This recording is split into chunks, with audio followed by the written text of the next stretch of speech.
नमस्कार, मी doctor Mangesh Kumbhakarna, Shiv hospital and diabetes care centre Rahuri.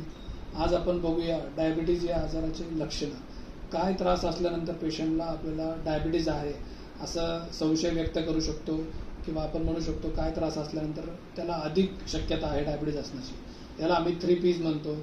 याला म्हणतात पॉलियुरिया, पॉलिडिप्सिया आणि पॉलिफेजिया. म्हणजे पॉलियुरिया म्हणजे जास्त प्रमाणामध्ये लघवीला जाणं. सर्वसामान्य माणूस झोपल्यानंतर लघवीला वारंवार जात नाही, पण डायबिटीज अनियंत्रित असणारे पेशंट रात्री जास्त वेळा लघवीला जातात, फ्रिक्वेंटली उठतात लघवीला, 3 वेळा, 4 वेळा, 5 वेळा. पॉलिफेजिया म्हणजे जास्त प्रमाणामध्ये खूप अतिप्रमाणात भूक लागणे किंवा आहार पण वाढतो काही पेशंटचा. नेहमीपेक्षा जास्त आहार वाढतो, नेहमीपेक्षा लवकर भूक लागते, सारखी सारखी भूक लागते. आणि त्याच्यानंतर पॉलिडिप्सिया म्हणजे जास्त प्रमाणामध्ये तहान लागते अशा पेशंटला. खूप प्रमाणामध्ये पाणी पितात, 6 लिटर 7 लिटर पाणी पिणे, सतत पाणी पिणे आणि लघवीला जाणे याचे वेग वाढतात. त्या आपण डायबिटीजची शक्यता असू शकते.